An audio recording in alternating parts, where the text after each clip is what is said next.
Hello guys! Meron kaming halaman dito sa loob ng bahay. Ito yung halaman namin guys. So ito. Ayan. Dito yan guys nakalagay sa maliit namin na kusina sa loob. Ayan.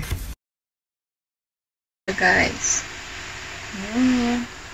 Tapos may manok pa kami dyan guys. Ayan.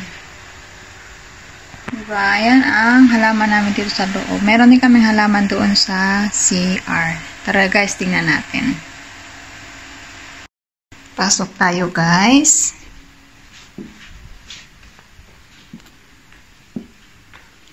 So, ito yung halaman namin dito. Umakyat na siya guys, oh. Swerte daw to pag nilalagay mo dito sa loob ng CR. Ayun, umakyat na siya guys. Ayan. Mali dyan siya nakalagay sa may bintana. Diba ang ganda guys? Meron din doon sa kabilang bintana. Ito yung aming bathtub. Tapos yan yung halaman guys. Ayan. Di ba ang ganda? Ayan.